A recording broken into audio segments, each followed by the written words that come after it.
This amp, a Marshall Bluesbreaker reissue, and I'm very glad to have it because it almost didn't make it here. This amp belongs to one of my favorite people out there, one of my favorite friends and clients, and he found one of these at a good price and he bought it and he sent it to me to see, what it could be done to make it really, really great.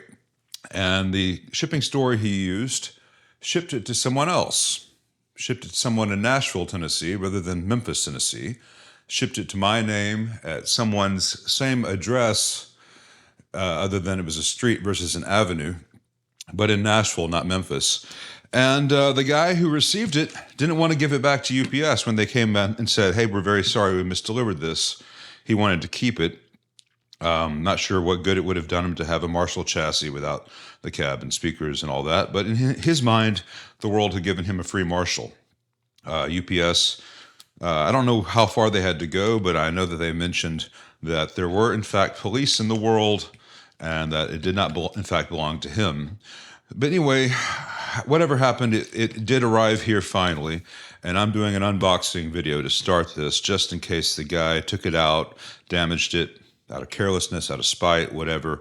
But it looks like it's been opened and then repacked. So I just want to verify on camera that everything is fine so that no one can say that I did this if there is any damage. Now, in a lot of YouTube unboxing videos, they use giant knives. I've seen elaborate handmade knives, folding knives, military knives, machetes. I could use this 12-inch chef's knife. I call it Sting. All that is silly. I'm not going to put my chef's knife blade through all this cardboard and stuff. I will use a utility knife. It's small but mighty, and I can control how much of the blade actually extends out so I don't cut into anything I don't need to. So, if your sense of manliness is not tied up in the size of your knife, this is the better choice.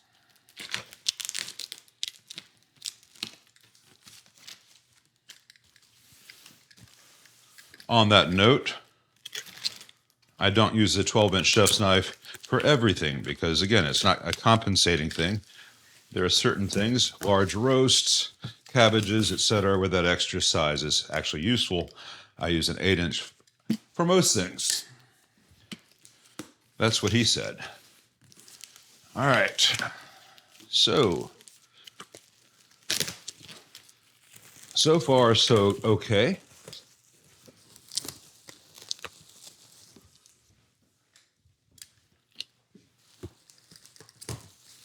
Later, when I look at the amp itself, if there's no shipping damage, I'll do the fancy things where I change camera angles and all that. But I wanted this to be one continuous shot in case there is any damage that I needed to dispute as a result of the shipping.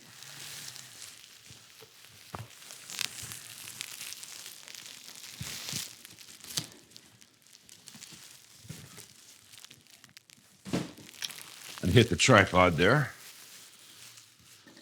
So no Texas switch. Some good shipping material here. This stuff, bubble wrap, wadded up newspaper, wadded up shipping paper, heavy duty stuff is all good. The stuff you want to avoid when shipping an amp chassis are packing peanuts because they compress from the weight, they give no protection, and little giblets of styrofoam get everywhere, and with the static, it becomes a nightmare.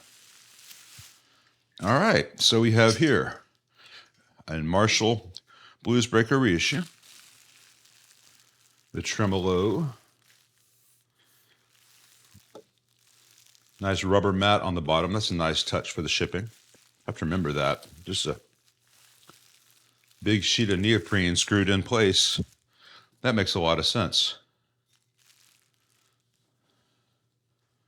These got twisted up. I don't think they got twisted up in shipping, the holders for the spring retainers. These are twisted up too. I actually don't like these spring retainers in a head. In a combo like this, they can be useful. I may replace them with something that has not been twisted up over the years. We'll see.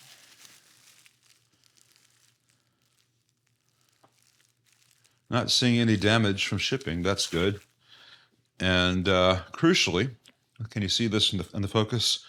On other Bluesbreaker reissues, you've seen me have to rotate either the power or output transformer orientation because they'll be on the same plane. You can see the choke and the output transformer are on the same plane where the winds are going this way. On some of them, the winds and the power transformer are also going that way. And it's really important that you have the winds of the output transformer and the winds of the power transformer going at 90 degrees to each other for lowest hum. So this one, we should not have to move anything. So that's good. All right, I'm going to put this on my bench and we'll go back to the usual camera stuff and usual lighting and all that. This is just in my kitchen just to verify no shipping damage. Well, looking inside, everything's in pretty good shape. It's a bone stock, 90s, maybe early 2000s, haven't dated it yet, reissue. I'm not sure what years they produced these. So I got all lead-free solder, so it's not one of the early ones. And they also corrected the output transformer, power transformer layout, as I mentioned, so it's not one of the early ones. The power switch has got a bent toggle, as you can see. So that needs to be replaced just to make everything really nice. So I'll replace at least this, if not both of these. And the output tube sockets and the rectifier socket are extremely loose, not very good quality sockets. So I will make that available as an option to the owner for me to replace those with some higher quality sockets without so much wiggle. It's not just a matter of wiggle. I mean, I could put in tube retainers, but when a tube wiggles that bad, you're not going to have guaranteed good contact. The preamp tube sockets all seem okay so far. There's a slight buzz when the amp is on. That could be just needing to tighten the hardware. I've not gone that far in the initial inspection. I just wanted to see what we had here. So let me turn up the power on the tremolo channel. Now, a note about that. The owner got a good deal on this, a good price on this amp because, quote, the tremolo isn't working. It didn't have the tremolo tube in place. So it does now. We'll see if the tremolo works now or not. I'm not a big fan of the tremolo on this amp. And if the owner wants, I can just bypass it and make it a straight JTM45. It's up to him. But let's see how it sounds other than that. So the tremolo channel volume.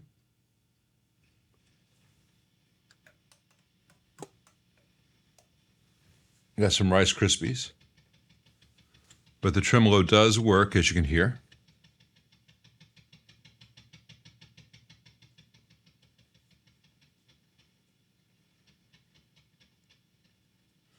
Not a great range of speed on these things. And the high treble channel. Got a nice big hum there, but my hand was there, so. That hum should not be there. Let's see what the tone stack sounds like.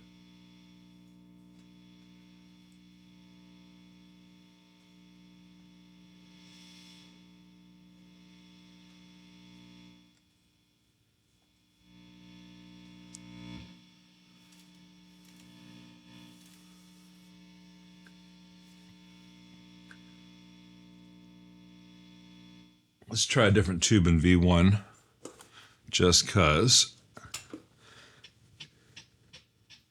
Interesting that the vibrato takes off when V1 is pulled. All right, yeah, that's all ground loop stuff. It's interesting to me that as soon as you pull V1 or V2, that tremolo noise intrudes, and then as soon as the tube warms up, it goes away. I need to refamiliarize myself with that part of the circuit.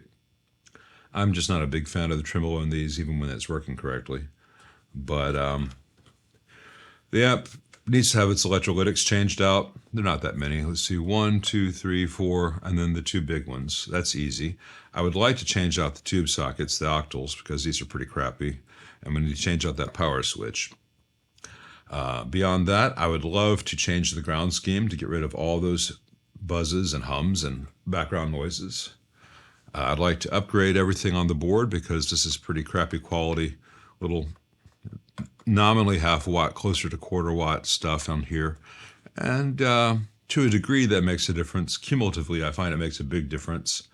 I don't find that these gray box caps sound, they're not bad, you know, but cumulatively, the amp can sound a little more interesting with some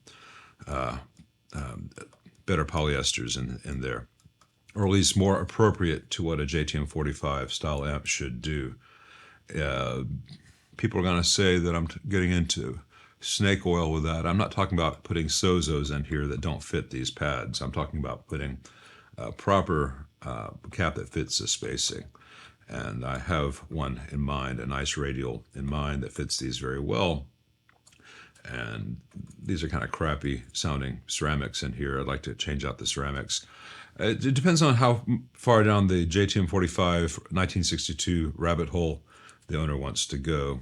After I post this video and he gets a chance to see it, I'll talk to him, and a lot of things can be addressed with lead dress, cleaning up the excess wiring, because there's a ton of excess wiring in here, and then the wiring to and from the preamp tube sockets usually has an impact on all that.